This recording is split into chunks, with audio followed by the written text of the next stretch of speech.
Et salut à tous, c'est Zorobama. Aujourd'hui on se retrouve pour un nouveau podcast, où là on va du coup s'intéresser à comment sortir de la procrastination. Donc j'ai enfin décidé de faire un article d'actualité, puisque en ces temps durs de confinement et de télétravail pour certaines personnes, on a clairement perdu un rythme de vie qui va nous pousser un peu plus dans le divertissement que dans la création et la productivité. Donc je me suis dit que ce serait intéressant de faire un petit article qui va viser à vous aider à sortir de la procrastination. Pas l'article miracle, mais bon. On va quand même s'intéresser à la procrastination, voilà, le cercle de la procrastination, comment il se met en place, comment on y entre, et ensuite on verra les solutions qui peuvent être apportées par rapport à ça. Donc la procrastination, comment ça se passe? Donc déjà, premier, premier événement, premier sentiment que vous avez, c'est l'optimisme. Donc, en vous levant, voilà, vous êtes complet, vous avez une énergie incroyable, vous vous dites, voilà, tout ce que vous allez faire, vous allez pouvoir vous mettre au travail, réussir toutes les tâches qu'on vous êtes fixées ou qu'on vous a fixées par rapport à votre travail. Vous allez pouvoir avoir une journée qui va être extrêmement productive et faire le maximum. Suite à ça, la deuxième phase arrive et celle-ci, c'est l'appréhension. Donc, généralement, celle-là, elle vient quelques heures, généralement 2 ou 3, où on a décidé de ne pas se mettre au travail, ce qui fait que le stress commence à s'installer petit à petit dans son esprit. Mais on est aussi en train d'osciller entre le fait qu'on essaie de se rassurer en se disant que c'est pas grave, puisque voilà, la journée vient de commencer. Par exemple, vous commencez à 8h et voilà, vous voulez 10h, 10h30, 11h à peu près. Vous dites, ah, c'est pas grave, de toute façon, j'ai encore le temps.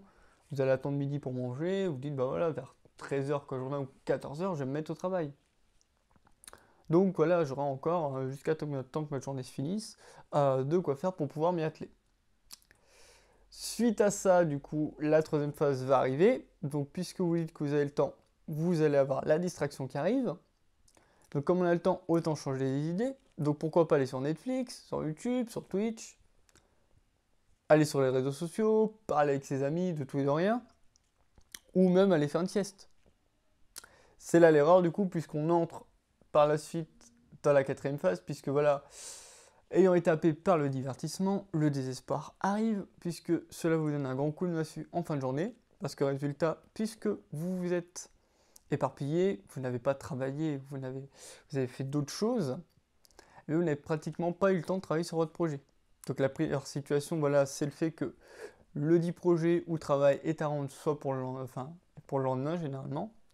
Alors là, du coup, vous allez avoir la panique qui va venir s'installer, qui va vous obliger à bâcler votre travail, et aussi, si la deadline est éloignée, le problème c'est d'entrer dans un cercle vicieux, puisque là, vous allez vous dire, c'est pas grave, j'ai rien fait aujourd'hui, il me reste du temps, le projet est dans une semaine, j'ai encore demain pour le faire, j'aurai encore d'autres jours pour le faire, donc autant se focaliser là-dessus, et du coup, vous repartez au fait de vous lever le matin à l'optimisme, qui revient sur l'appréhension, qui revient sur le désespoir, qui revient sur sur l'appréhension, qui fait la distraction, qui fait le désespoir, et en fait, c'est en boucle, c'est en boucle, c'est en boucle, et vous entrez dans la cercle de procrastination. Donc voilà comment la procrastination se passe au niveau de notre esprit.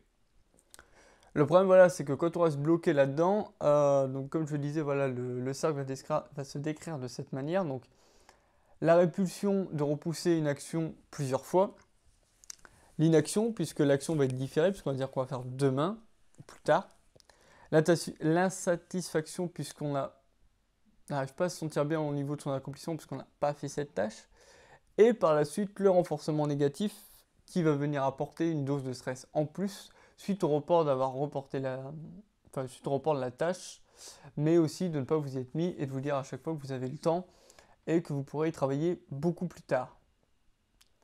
Donc c'est là en fait où on comprend le fait voilà, de faire de la procrastination et de se dire voilà, puisqu'on a le temps, en fait le temps est un piège, puisque plus on se dit qu'on va avoir le temps de faire quelque chose, moins on va s'y mettre et plus on attendra pour le faire. Et à partir du moment où vous tombez là-dedans, c'est fini. Donc comment sortir de la procrastination du coup maintenant?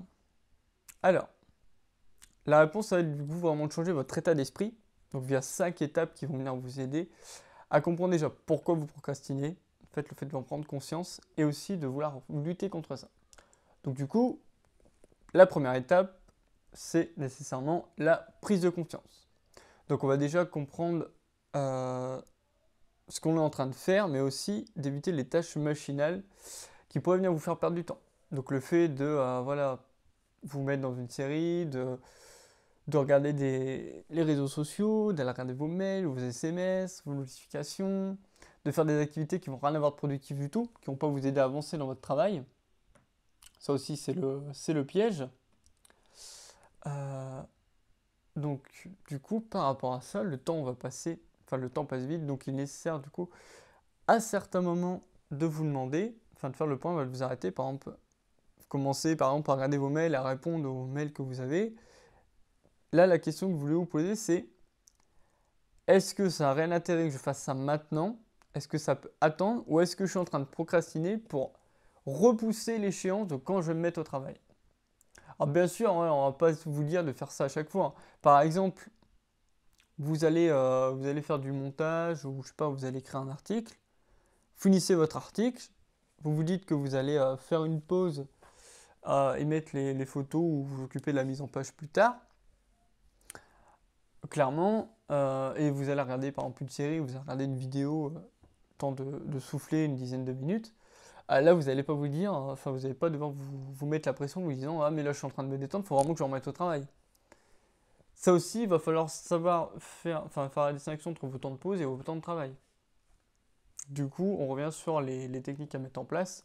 Donc, soit les différentes méthodes qui pourraient vous aider à étudier ou à vous mettre au travail, ou d'autres méthodes de productivité qu'on a déjà vu plus tard, enfin qu'on a déjà vu, qu'on verra plus tard et qu'on a déjà vu plus tôt, comme la technique Pomodoro. Donc, suite à ça, vient la deuxième étape, qui va être de régler tous les problèmes logistiques que vous allez avoir pour ne pas avoir vous lever en plein milieu de votre travail. Donc ici, on entend problème logistique, c'est problème de matériel. Si vous avez besoin de faire du dessin, enfin de faire un dessin ou de vous occuper d'un montage, ou bien, je sais pas moi, que vous avez besoin de faire un enregistrement ou des prises de vue, vous vérifiez tout votre matériel pour être sûr qu'il ne vous manque rien, pour rester uniquement sur cette tâche-là. Problème logistique, on entend aussi besoin humain. Donc c'est-à-dire la faim. Donc vous prenez soit à manger, vous prenez soit à boire, ou la soif, donc vous prenez à boire. Et vous allez aux toilettes. Ce qui fait que vous n'aurez aucune excuse pour vous lever en plein milieu. Donc là, si vous attelez à votre tâche et que vous restez concentré là-dessus, et que vous allez essayer de garder votre productivité pendant tout le temps de travail qui est réservé uniquement à ça, vous n'aurez aucune excuse pour vous lever durant cette session. Donc ça, il faut bien le focaliser. La troisième étape, ça peut être la méditation. Voilà, puisque vous pouvez très bien avoir résolu tous les problèmes qui pourraient vous entourer. Il peut y avoir certaines barrières qui vont bloquer votre esprit. Et du coup, vous pouvez très bien être prêt à avoir tout le matériel qu'il faut, avoir respecté l'étape précédente. Votre esprit ne parvient pas à travailler une fois qu'il est devant l'écran ou une fois qu'il est devant la feuille. Ça peut arriver, ça peut être assez handicapant si on ne vient pas y remédier. Donc pour ça, vous pouvez très bien faire de la méditation pour pas venir vous détendre, mais aussi arriver à avancer sur votre projet par la suite. Parce que là aussi où le blocage psychologique, appelé comme ça, ou la barrière mentale peut vous bloquer, c'est que vous n'arrivez pas à travailler. Donc vous allez vous dire, vu que j'arrive pas à travailler, je vais faire autre chose. Comme ça, je vais retrouver l'inspiration. Sauf que c'est là le piège, puisque si vous allez faire autre chose, vous allez sûrement oublier, donc vous distraire et retomber dans le désespoir puisque vous n'aurez rien fait de la journée. C'est là où il faut faire gaffe. On peut retomber très vite dans le cercle vicieux. La quatrième étape, du coup, c'est le fait de se chronométrer afin de pouvoir être en mesure de quantifier le temps que l'on a réellement passé sur son travail. Ça va aussi permettre d'augmenter son estime de soi, sa motivation et sa vitesse de réalisation. Mais il faudra aussi prendre des pauses qui ne seront pas démesurées, comme on l'a recommandé dans le podcast précédent, avec la méthode Pomodoro. Je sais, on revient beaucoup sur celle-ci. Mais bon, au moins, si ça peut vous aider, autant la mettre en place. Et la cinquième étape, donc là, ça va être constitué de vous faire superviser.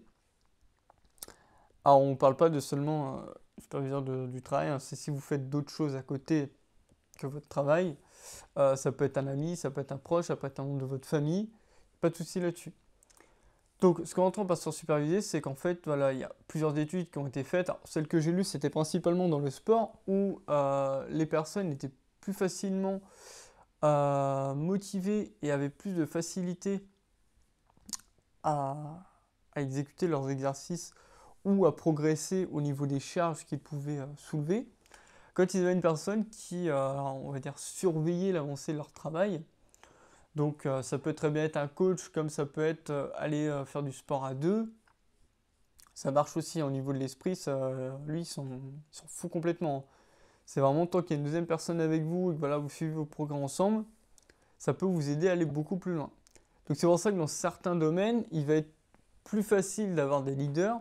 Comme ça, si vous avez un blocage, vous pouvez leur poser des questions pour vous améliorer et aussi continuer d'avancer pour lui montrer vos progrès et être fier de vous. Voilà, vous dire voilà, euh, la semaine dernière, je bloquais là-dessus, regarde, j'ai fait ça, donc j'ai réussi à avancer sur ce point-là.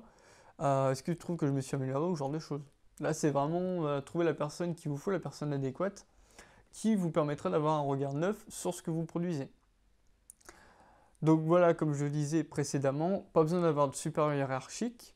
Vous pouvez très bien demander à votre conjoint, conjointe, ami, famille, qui que ce soit pour avoir un contrôleur. Alors le travail en groupe aussi recommandé, c'est beaucoup plus motivant, malgré ce qu'on a pu dire quand on était en cours.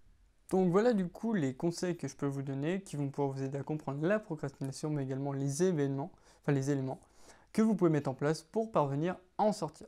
Je vous remercie à tous d'avoir suivi ce podcast, c'était Sorbama et on se retrouve dans un prochain podcast. Merci à tous.